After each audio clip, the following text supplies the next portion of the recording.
So I started doing booktube when I was 12, and ever since I can remember this tag has been somewhat of a staple, but I don't think in all the years I had this channel that I ever actually did it myself. So I thought this year is as good as time as any to rectify that. It's a sort of check-in as to how my reading is going this year and answering some fun questions. So starting on a high, what is the best book I've read this year? So for that I'm going to choose this short story collection called For Esme with Love and Squalor and Other Stories. It is a collection of 9 stories, and often it is actually published under that title, 9 stories. All 9 stories are absolutely brilliant, but I would call this my favourite book of the year so far on the merit of this title story alone. For Esme with Love and Squalor is the perfect short story. It has such lovely characterisation, and there's this way in which the story kind of slowly reveals itself, and there's this really humorous switch in perspective. The story is so charming, but there's this deeply sad undercurrent which kind of appears and grows as the story goes on. Honestly, like, even if you don't want to read this full collection of stories, go and find For Esme with Love and Squalor. It is so worth your time. Next up, what is the best sequel you've read so far this year? Now, this for me has been a bit of a year of rereads so far. I've done some big rereads of some of my favourite series, and I, because I'm completely insane, this year have done an All for the Game reread. So that's the All for the Game series by Nora Sakovic. Yes, the series about the made-up sport and the Yakuza, the one that's absolutely crazy, that was self-published. Yes, I did a full reread. Thoroughly enjoyed. But on this reread, The Raven King, which is book 2, hit particularly hard. It's so good, and I hadn't realised how good book 2 was. I'd been too focused on book 3, but the ending in particular is such a high. It's so good. If you haven't read those books since you were, I don't know, a teenager or whatever, honestly, go back and revisit, have some fun with them. Okay, so now, what is a new release that you haven't read yet but want to? For this, I have to say Whistler by Anne Patchett. I'm a big Anne Patchett fan. I really liked Tom Lake, and I really liked These Precious Days, which is her sort of collection of personal essays. The title essay in particular is absolutely stunning and gorgeous. I bought this book on release day but kind of knew I wasn't going to get to it straight away. I don't really know what it's about. I get the impression from the synopsis that it's a kind of family story. Sorry, my cat just woke up and she's staring at me. But family stories are the general theme in Anne Patchett novels, so that's no surprise.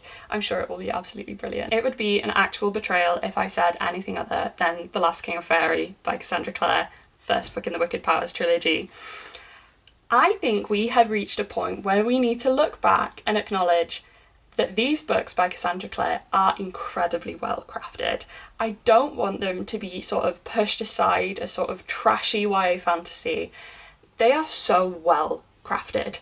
The world building, but particularly the characterization and the character relationships, are so intricately thought out, and they work so well within their stories.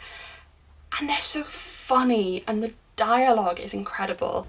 Cassandra Clare is a writer who really knows what she's doing, and I think we need to give her the credit she deserves. I'm also going to give a special shout out to The Broken Cage by Nora Sakovic. I don't know if it's going to be released this year. Streets are saying November, but it could end up getting pushed forward. But whenever that comes, I will be thrilled to have it. Next is, what was your biggest surprise? For that, I'm going to have to say The Invisible Hour by Alice Hoffman. I borrowed it from the library kind of on a whim. The only Alice Hoffman book I'd read before was Practical Magic, and that was a bit iffy for me. I absolutely adored the prose style, but it kind of lacked a cohesive plot in a way that, for example, the film doesn't. But The Invisible Hour was really good. It was a very political story, very feminist politics, very pro-choice, which I really enjoyed. And it has these kind of mystical and magical aspects to it that were really well executed and kind of blended into the story that she was already telling. There's this running theme of libraries and the importance of libraries and what they can do for people, and the fact that the existence of libraries is political and they need to be protected. Yeah, a really interesting read from Alice Hoffman. And then in contrast, what was your biggest disappointment? For that, another book I got from the library largely on a whim. It's called Love and Virtue. I thought the premise sounded cool, I thought the cover was cool, but for me, it was just really lackluster.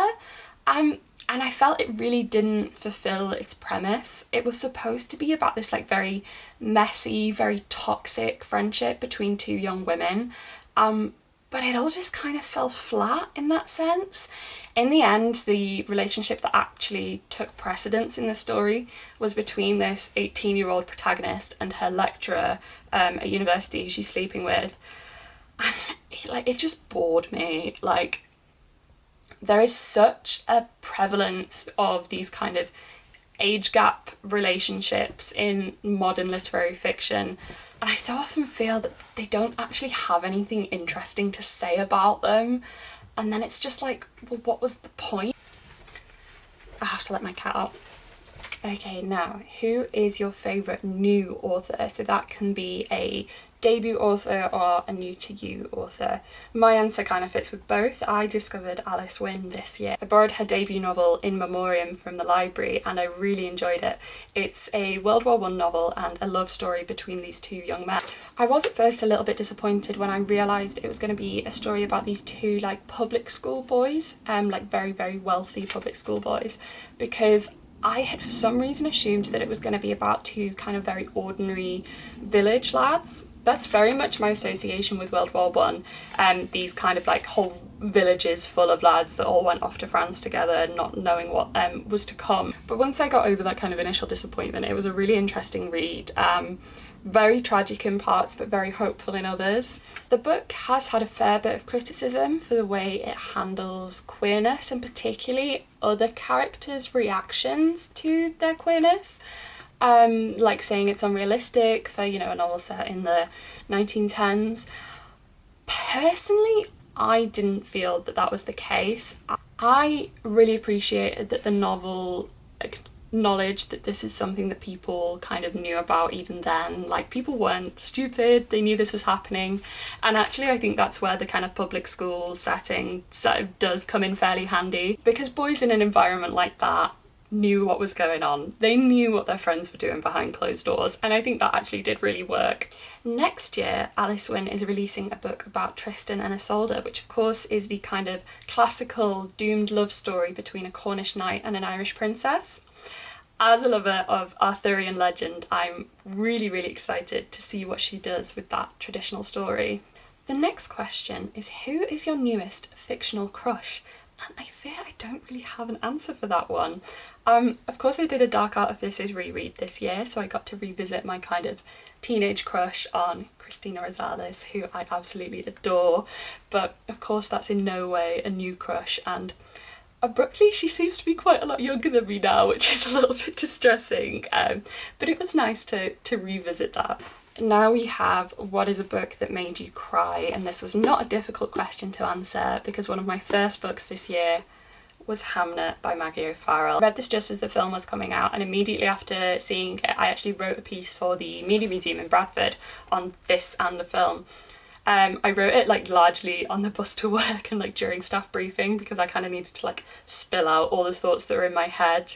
But yeah, I mean, such a like gorgeously crafted book, so tragic, but the way it kind of like reaches through time and makes you feel so much for like a family that have been dead for 400 years, like it really brings them alive, even though it's fairly detached from reality because of how little we know about the family in real life. And I'm so glad that it's gotten an adaptation by a filmmaker who really understands the text. I adore Chloe Zhao. For the reverse, what is a book that made you happy? Reading Lady Midnight again was an absolute thrill from start to finish. It is the perfect opening to a trilogy. I read it just as I was kind of emerging from genuinely one of the worst experiences of my life, and I think nothing could have helped to make me feel better than this book. It was such a reminder of what makes me happy and what I love, and oh my god, Emma and Julian in this book. It's just so delicious, and it's hilarious. This book is so funny. So now we're enabling my shopping problem, because the next question is, what is the most beautiful book that you've bought or received this year? Now, I am seriously cutting back on my book buying because I did a pretty major clear out fairly recently and I don't want it to get out of control again. Most of my books now are coming from the library, but that does mean that when I buy a book, I do it very intentionally, and so it often means that the book is very special. So I'll start with a particularly special one I bought recently. If you follow me on TikTok, you will know that I bought a first edition of Franny and Zoe. It was kind of by accident that I found out that this was like even a thing that I could buy on eBay. But it's so gorgeous. It's not a first printing, it's a third printing, but it's from Christmas 1961, which is the year it was published in the US. It has this lovely little inscription here. It was a Christmas present for somebody. Franny and Zoe is one of my favourite books of all time. It means so much to me, so I'm really glad to have this like gorgeous, lovely, special copy of it. And now recently I went to York to visit the new Topping and Company, which is opened like right in the centre of town near the Minster, and they had this really nice section of kind of like folklore and mythology and all that sort of stuff. I had to really hold myself back because they had some really cool stuff, but I have very little money at the moment, so I bought one book.